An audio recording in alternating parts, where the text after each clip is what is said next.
So this is grief.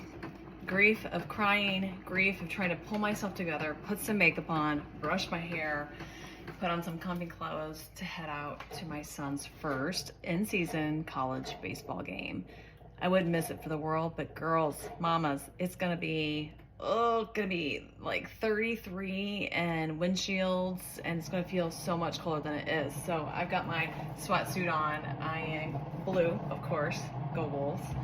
I'm gonna go cheer him on today in the freezing cold. I would love to say that my coffee is gonna stay hot this entire time, but I'll probably drink it on the way. That's why I'm putting this disposable cup, because it's one more thing that I don't have to carry. For all of you baseball mamas, understand, you get that. But I had someone send something to me yesterday that I thought was so incredibly sweet. Let's see if I can remember her name. Jody was her name. So Jody, thank you for this. And I feel like it's something I need to share to you as well, because I don't know if maybe you're going through a tough season as well. It says, I know it was a really tough season and you feel isolated and alone, but can we talk about the fact that you still prayed?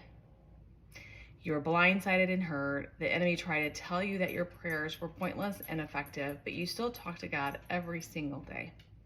With many tears, you still poured your heart out to him. People sometimes walk away when things get hard, but you stayed and you prayed. There's something to be said for that. It's a beautiful example of genuine, steadfast faith. God carried you through.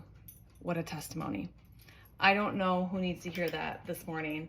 When I read that last night, I just tears flooded down my cheeks, because, there's not a day that hasn't gone by that I've prayed, but it hasn't been actual verbal words of prayer.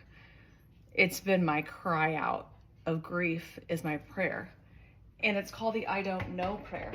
And for those of you that are not familiar with the I don't know prayer, I'm going to share it on the next screen over. If you're watching this on a reel, you can just comment below, I don't know, and I'll send you the I don't know prayer. But it really got me through a lot of those really numbing, and I'm still numb, friends. I mean, you saw me yesterday.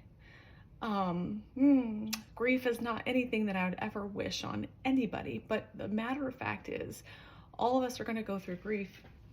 It's not a matter of if we're going to go through grief. We're going to have major loss in our lives. It's not a matter of if we have that major loss in our life or if we go through grief. It's going to be a matter of when we do. There are seasons for everything. It talks about that in scripture. So I'm going to encourage you, whether you're in a season of grief or hard times or tough times, I hope that little saying that Jody sent to me helps you today too. And know that sometimes your prayers don't have to be verbal prayers. It's the position of your heart and saying, my word of the year, I'm surrendering this to you. I don't understand it. I can't fix it. The more I ruminate and dwell on it, the worse I feel. I'm giving it to you. And that doesn't automatically just take it off, but allows you to be able to shelf the burden for a moment to go to a baseball game.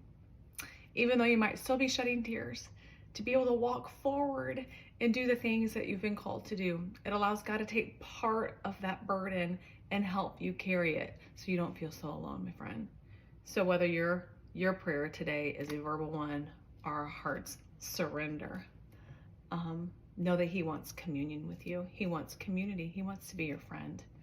Talk to him like he's sitting right next to you in the car. Talk to him like he's sitting right next to you drinking your coffee this morning or on your way to work.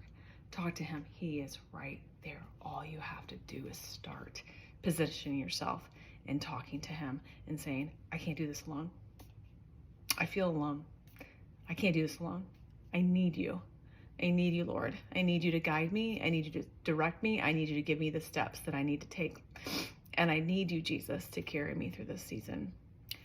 And he 100% will show up.